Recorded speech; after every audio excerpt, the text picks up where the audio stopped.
Tessa, I was given your website by your sister, and I thought I'd take the liberty of giving some feedback on the recorded bit of audio you have on your website explaining your practice and what you're doing. So first thing I just wanted to say is that you already speak very well, and you may think you have an accent, but you don't have a very pronounced accent. There are certain things that I'll talk to you about now that you can certainly focus on visualizing when you're talking, but most of the unconscious behaviors you have are quite good. So I just want to run through a few things, just run through a little bit of you talking for a while. Misunderstood, people fear it, they think they're going to say things they don't want to say and that they're going to have no control, and that's not true at all. Okay, so in this section here, the main thing that you can focus on as far as practicing and trying to reduce your accent is whenever you get to, there are things called approximates. Now, approximates are where we take our tongue and we push it up to the top of our mouth like this. So that's your tongue. And when we say sounds like a D or a T or an L, those sorts of sounds, that's really one of the major sources of people distinguishing between languages. And you employ what I refer to as a modality. So a modality is kind of a mindset, and I use this a lot when I'm speaking in other languages. It's just an awareness of the muscles in your tongue, an awareness of the shape of your tongue. And half the time, all you require is an awareness of the shape of your tongue, so that when you feel certain things happening, you can start to shift them. So the first thing I would say when I'm listening to you talk is that the modality that you're using is this modality. You're having your tongue and it's pushing and curling up and touching in this ridge behind your teeth and this other little ridge here called the alveolar ridge, and that is giving the most audible sound. So when you are making T sounds and D sounds and other such approximates, that's what I'm picking up the most as the most pronounced accented sound that you're making as far as an articulation is concerned. And the main thing that you need to do is see how this is like a curled back shape here. The English or the Australian or the American, they do it a little bit differently. They do this. So when they're making a D or a T or like a T, if I make a T sound, it's a little bit more of a closure around the top here. The blade of the tongue, the very tip of the tongue, is trying, and when I say T, my tongue makes this shape like that inside my mouth. And if I say D, it's also the same blade shape. It doesn't have, it was a bit more like that. So that's primarily the difference between T and D.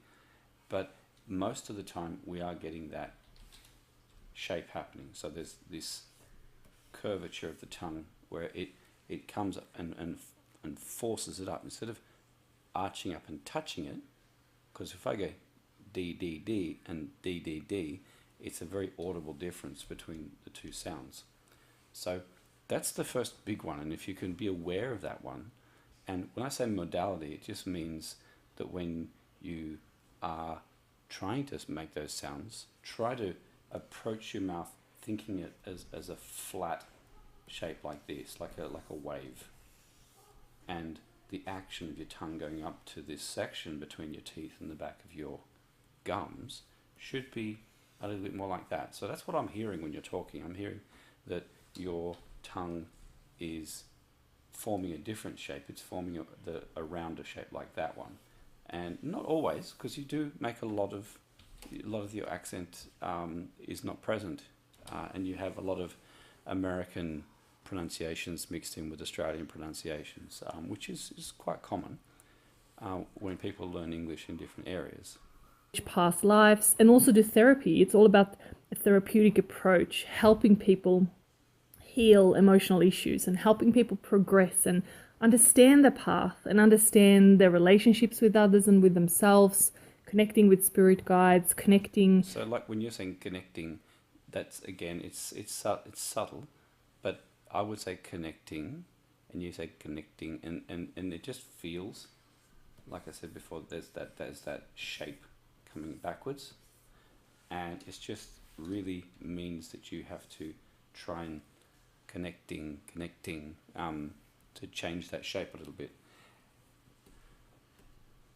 With spirit and with your higher self and all of that. So it's essentially the kind of past life regression you'd read about in books or hear about online, but they call it soul regression therapy. Whereas, because listening to what that quite a lot of what you're saying, your vowels, your position of your vowels is good, and your prosody is very Australian sounding or very English sounding as it is.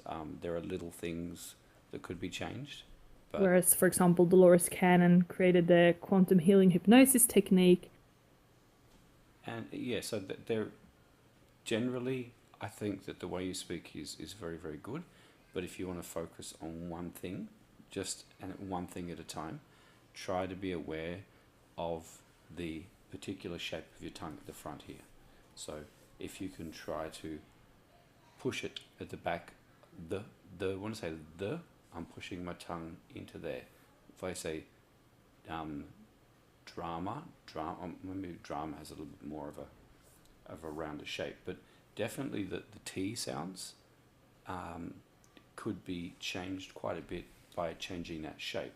So really the most important thing that you need to be able to do is have that awareness of your tongue and the shape that your tongue is making, because half the time the reason people don't talk perfectly in every single language is because they're not aware of the shape that their tongue is having. A lot of people have not an awareness of just how high up the back of their tongue is, for example, in the back of their throat, and that changes the way they speak. One of the big things in English, if you want to sound convincingly English, is to have the back of your tongue quite relaxed and have all of the activity being at the front here and having that big open aspirant sound.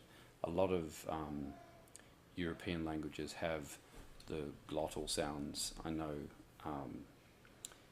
in German, Dutch, French, Spanish, a lot of noises require the back of the tongue to heap up like that, but that doesn't ever happen in English. English, we're very aspirant, so as a result the tongue doesn't really ever go up very high. Most of the activity is over here in the front, but most of this area over here inside the mouth is quite open for most of the time. So that's another thing you probably want to think about when you're talking. How high is this back hump of your tongue, and what can you do to try and consciously relax that muscle down and let it sit down at the back of your throat as much as possible, so that way you have what I call the English tongue. So you've got the tongue coming through and giving that shape at the front. That's the typical English shape at the front there, and the back of the throat we're getting the relaxed tongue. So we're always keeping a reasonable amount of space between the hump of the back of the tongue and the glottis at the top here. Alright, so hopefully this makes some sense for you, something to work through, and if you've got any questions, feel free to email me, but otherwise work on this, and when you feel that you are getting to a point and you'd like to get some more tips, just email me back and I'll give you another run through.